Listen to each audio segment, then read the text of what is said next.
Hello, Internet, and thank you for joining me today. So, I'm having a problem with creating new content. There's actually a bunch of stuff I want to talk about, but every time I sit down to record one of the three scripts I have, I lose the plot pretty quick, and I go off on tangents. It's been a real problem. And for the other dozen ideas I haven't scripted, I'm having some writer's block trying to get everything organized into some kind of a functional video. So today, since I'm having all of these problems and Connected Components Workbench is being a salty bitch, I'm just going to review the last thing I watched. Well, my Inside Out 2 review did pretty good, so let's just go with it and see what happens. So Dream Productions is a sort of midquel story between Inside Out 1 and 2, choosing to focus on the sentient life inside of Riley's head that make her dreams. And that was touched on in the first movie with one of the gags they did. Before I really dig into this, though, I do just want to say two things. Number one is that I actually liked this show quite a bit. It's not the worst thing Disney's vomited up this year on the Disney Plus, but it doesn't waste your time and does deserve to exist. I'll kind of explain that in a bit. The second thing that I want to point out in that same vein is that the show is not as good as Monsters at Work Season 2. And that I won't clarify in this video, other than to say I really liked Monsters at Work Season 2. Look, Dad, I can cut things out of a video. Alright, with that out of the way, let's just jump straight into a recap real quick. So this follows the adventure of one of the dream directors, these little bean people. And the whole story's framed kind of in an Office-style mockumentary. Our dream director that we follow is named Paula, and we're basically told that she was able to make some of the more classic childlike dreams for Riley. And that really helped her overcome a few milestones that she's really proud of. But this is becoming a problem as Riley is getting older, and none of these dreams that Paula specializes in resonate with a more mature Riley, and this is keeping her in a semi-state of arrested development. So as Paula's longtime assistant director moves on, Paula herself is finding it hard to move forward with a new assistant, a director named Zenny, who is much more of an auteur with new ideas. And I think that's all I'll recap to avoid spoilers for this entire plot, and will just express my thoughts from here. I'll start with the good, since there's plenty of stuff to praise in this show. This shouldn't come as a surprise to anyone paying attention to Pixar, but the animation is astonishing, and it's even more astonishing when you consider that this probably got more of a show-type budget. Disney's been throwing their wallet around for the past year, and according to Wikipedia, this was originally supposed to get 7 episodes, but then I'm guessing some selfish bitches at Lucasfilm probably needed another 100 mil to make some Star Wars slop that no one wanted. So we only get 4 episodes of Dream Productions now. Which, in contrast to my normal critiques, I actually think that this could have used another episode or two. But 7 might have been too many. I don't know, because I don't know all of their original ideas. But the last episode feels slightly rushed. Not that I'm trying to rush into my negatives here, but that was just worth talking about. What was I talking about originally? Oh yeah, animation. There's a lot of different animation styles that all flow together seamlessly, and I was honestly really impressed that it looked almost exactly like their movies, with this kind of glowy particle effect for most of the characters, and headquarters, there's more muted, grounded effects for Riley in the real world, and a kind of newish style for all the dream stuff, which incorporates several different art styles. Definitely made the worst parts of this show a lot easier to take. But before I get there, I just want to shout out that this is what I thought Inside Out 2 should have been. It really feels like the writers put more thought into this idea than they did for the actual movie that made like a bajillion dollars or whatever.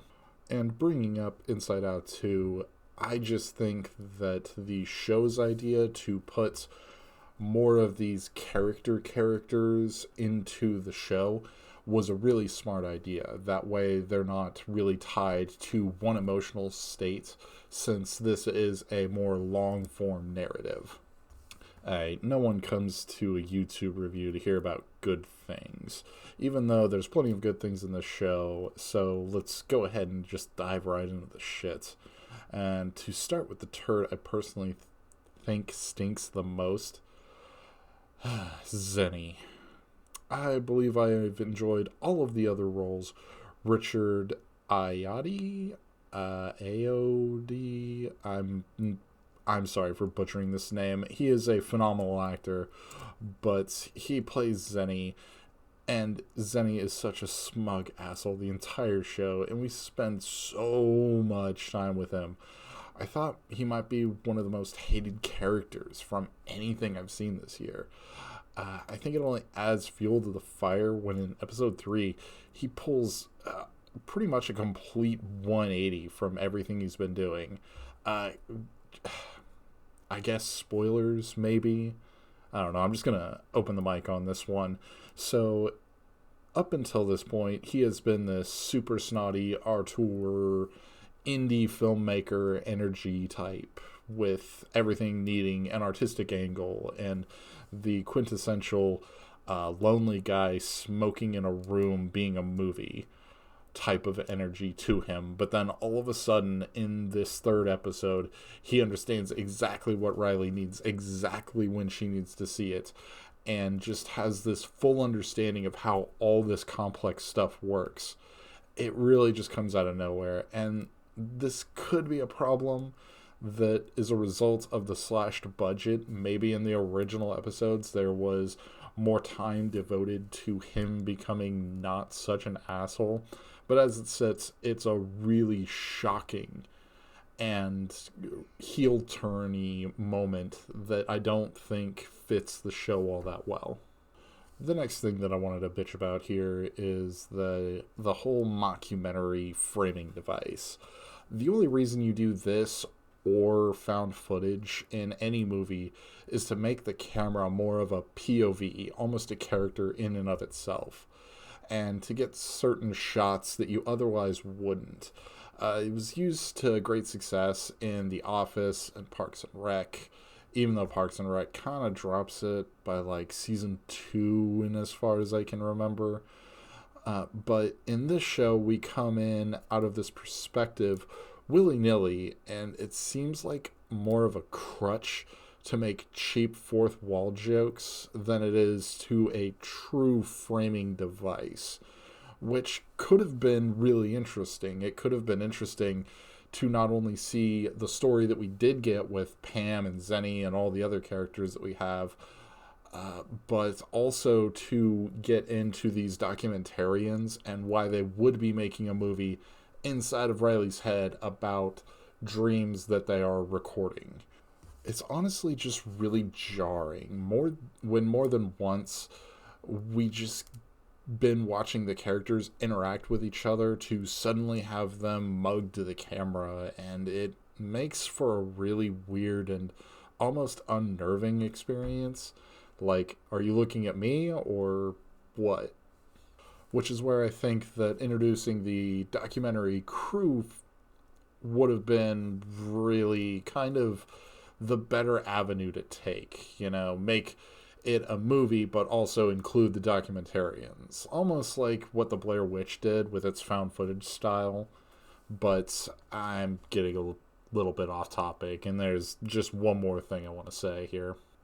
So to round out the criticism, I just wanted to mention how unsatisfying the ending is. Spoilers ahead, bitches. I have already started spoiling things, so yeah, sorry for not warning you earlier. Not changing it though. So, the heel turn that the head of production does at the very end in the last, I think it's like 5 to 10 minutes, is way too fast. This might be another victim of the budget and trimming episodes, but we have what we have.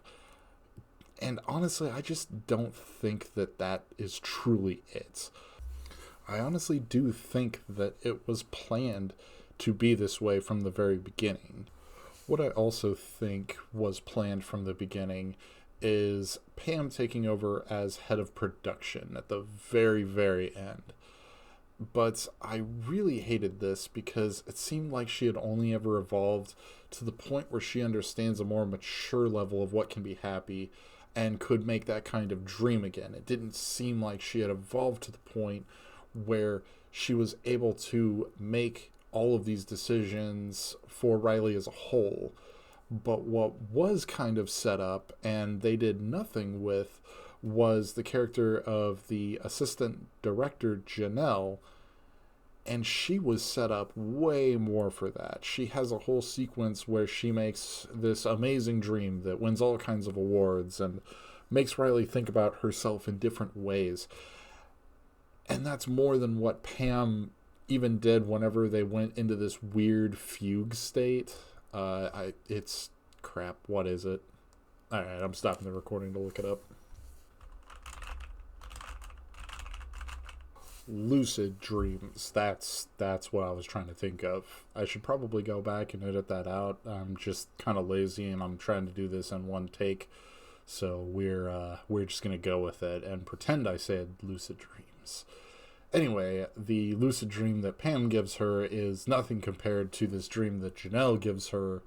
And so it really just seems like Janelle has more of the organization and planning needed to give Riley really what she wants and desires and needs. But the ending that we do have just kind of feels like a forced happily ever after ending that wasn't really built up to and was kind of disappointing. So to wrap this up in a nice bow for Christmas, Dream Productions is a slightly flawed but otherwise very good show. It does make me kind of excited to see what else they're going to do with this property. I mean, if everything can line up and we could truly see something great again from Pixar, I would love it. It'd be a nice change of pace going back to good versions of Pixar. Get the fuck out of here, Lightyear. Make way for Monsters at Work and Dream Productions. Anyway, if you like this video, show me by leaving a like, or if you want to see more of me ranting, subscribe. And if you want to see me cover something specific, go ahead and leave a comment down in the comment section below. But until then, I have been Ice King Spiff. Sayonara, bitches.